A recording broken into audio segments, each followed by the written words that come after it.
Assalamualaikum warahmatullahi wabarakatuh. Perkenalkan, nama saya Hilmi Zain Adha dengan NIM D4240003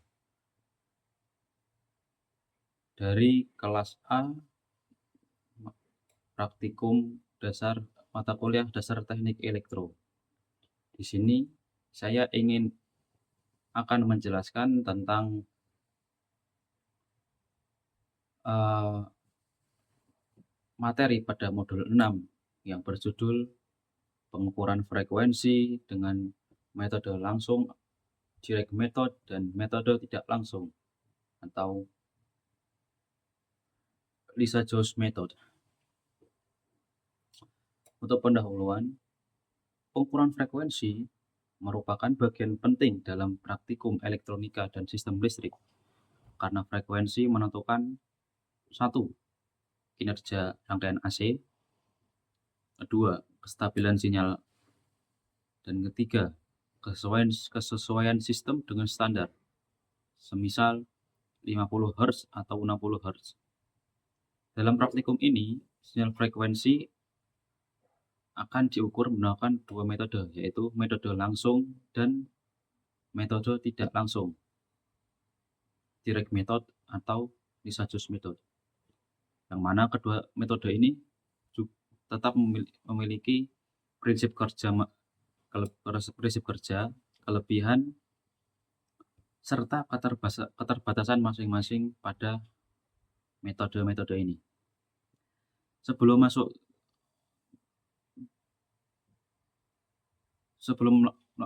melanjutkan, pertama kita akan membahas tentang pengertian frekuensi. Frekuensi adalah jumlah getaran atau siklus sinyal dalam 1 detik. Frekuensi memiliki satuan yaitu Hertz atau Hz. 1 Hertz sama dengan 1 siklus per detik. 1 siklus yaitu bisa berupa 1 gunung, 1 lembah. Dan frekuensi berbanding terbalik dengan periode.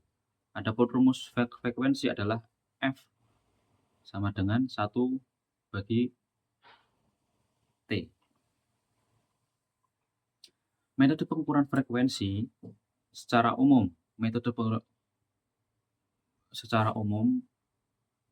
menggunakan metode langsung, yaitu hasil frekuensi dapat dibaca langsung dari alat ukur, atau metode tidak langsung, yang mana frekuensi harus dihitung melalui perbandingan atau pola gelombang.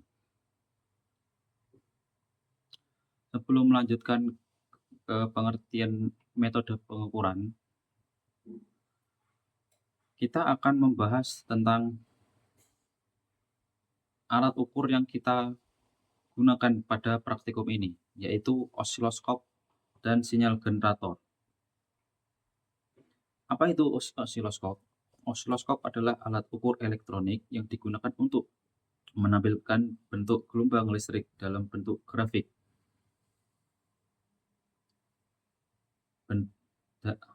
dan berbentuk gelombang sinus. Parameter yang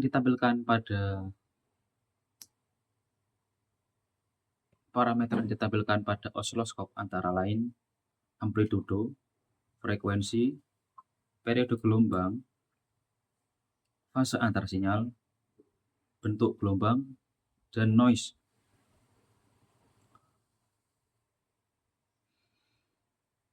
Fungsi utama osiloskop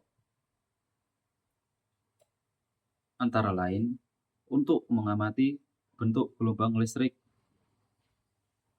AC maupun DC. Kemudian mengukur tegangan, mengukur frekuensi, dan periode sinyal. Adapun sinyal generator adalah alat ukur yang digunakan untuk menghasilkan sinyal listrik dengan bentuk tertentu. Sinyal generator memiliki beberapa fungsi antara lain sebagai amplitudo sinyal input, menghasilkan sinyal periodik dan non-periodik dan sebagai pemicu dalam pengujian.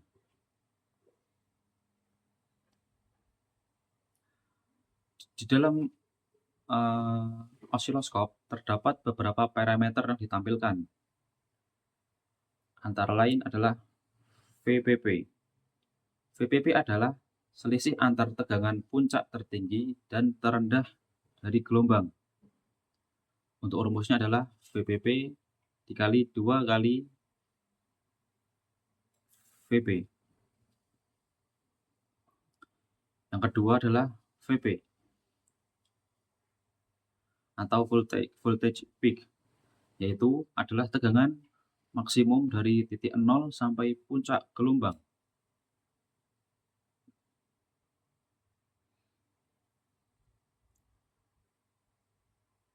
Kemudian ada Vmax atau tegangan maksimal, yaitu tegangan paling tinggi yang dicapai oleh sinyal.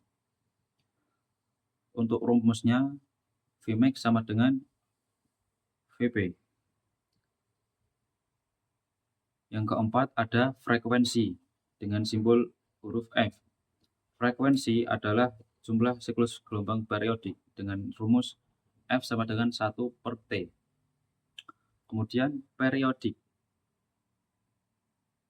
yang disimbolkan dengan huruf T. Periode adalah waktu yang diperlukan sinyal untuk melakukan satu kali siklus. Satu kali siklus adalah bentuk satu gunung dan satu lembah dalam bentuk gelombang sinus. Adapun rumusnya adalah T sama dengan 1/F. Kemudian ada VRMS, yaitu nilai tegangan AC yang ekuivalen dengan tegangan DC dalam menghasilkan daya. Untuk rumusnya adalah VRMS adalah Vp kali akar 2. Vp per akar 2. Kemudian ada V efektif, yaitu merupakan nama lain dari VRMS. Kemudian ada yang terakhir adalah V average, yaitu nilai rata-rata dari tegangan dalam satu periode. Untuk rumusnya adalah VAVG sama dengan 2 Vp per P.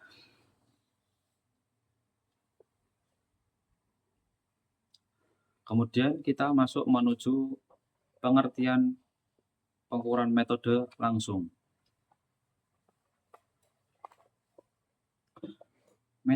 Pengertian metode langsung. Metode langsung adalah metode pengukuran frekuensi di mana nilai frekuensi ditampilkan langsung oleh alat ukur dan tidak memerlukan perhitungan manual yang rumit.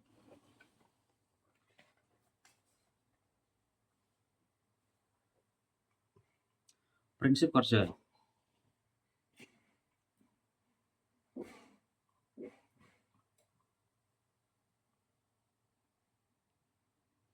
Nah, langkah pengukuran.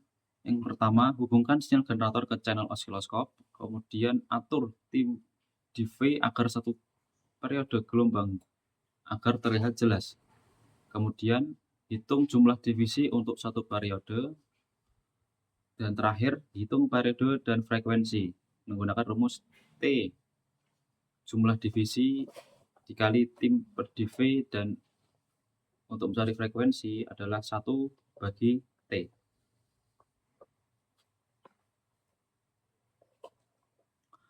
Untuk kelebihan pengukuran langsung adalah 1. Mudah dilakukan, cepat, dan cukup akurat untuk pengukuran sederhana.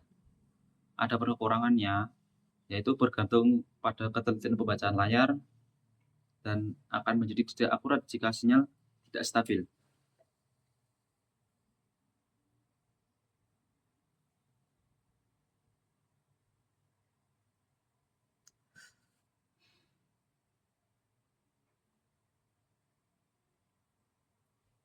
Kemudian masuk ke metode tidak langsung atau metode Lissajous.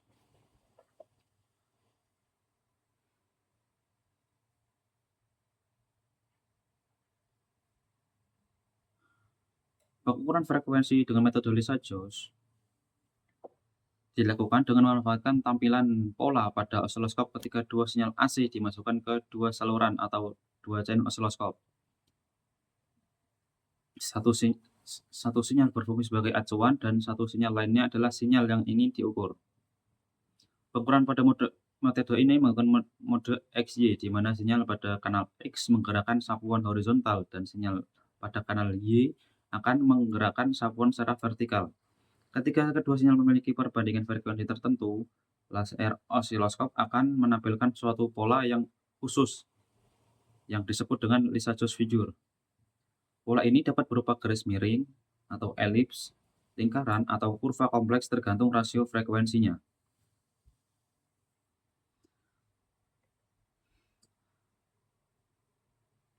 Untuk garis lurus menunjukkan bahwa frekuensinya sama. Apabila pola berbentuk lingkaran atau oval, maka menunjukkan fasenya berbeda. Apabila pola berulang-ulang, maka menunjukkan perbandingan maka mengindikasikan bahwa ini frekuensi dengan perbandingan tertentu. Untuk rumus perhitungan ada Fx per Fy sama dengan Ny per Nx. Untuk keterangan, Nx adalah jumlah lengkungan horizontal, Ny adalah jumlah lengkungan vertikal. Untuk kelebihan, visual lebih menarik dan lebih edukatif, dan dapat membandingkan dua frekuensi. Kekurangannya adalah sulit jika pola kompleks dan ketelitian bergantung pada pengamat.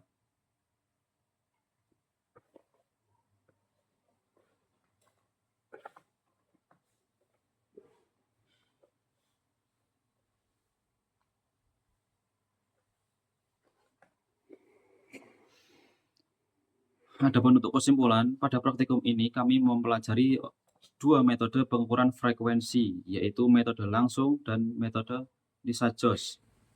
Melalui percobaan yang telah kami lakukan, dapat disimpulkan bahwa setiap metode pengukuran memiliki karakteristik, kelebihan dan kekurangan, dan penerapan yang berbeda-beda.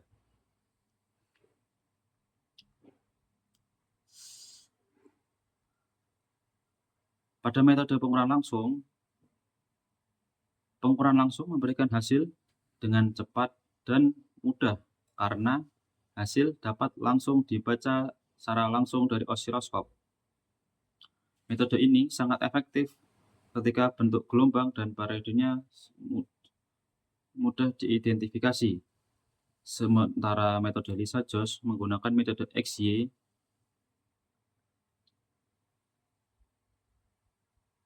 yang dimana Lisa-Jones menggunakan osiloskop memperoleh perbandingan frekuensi antara dua sinyal.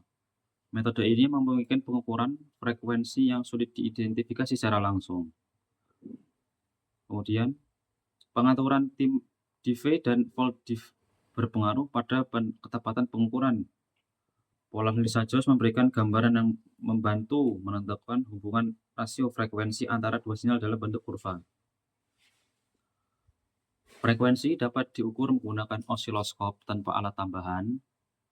Metode langsung lebih cepat dan sederhana. Metode Lisa-Jones digunakan untuk membandingkan frekuensi dua sinyal. Osiloskop dan sinyal generator saling melengkapi.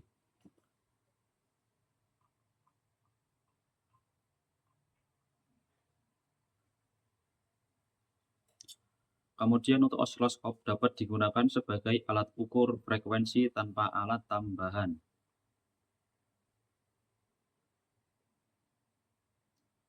Untuk perbandingan metode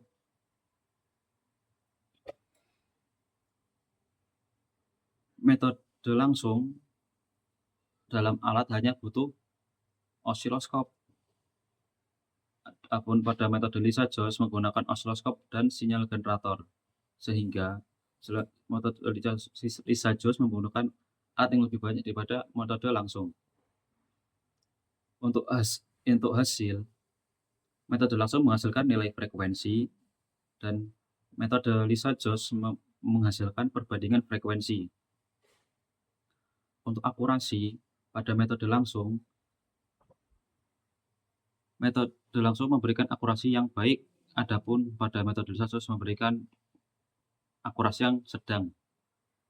Kemudian metode langsung tidak memberikan analisis visual, adapun metode Lisa-Jones memberikan analisis visual. Mungkin cukup sekian dari saya, mohon maaf. Untuk kurang lebihnya saya mohon maaf. Wassalamualaikum warahmatullahi wabarakatuh.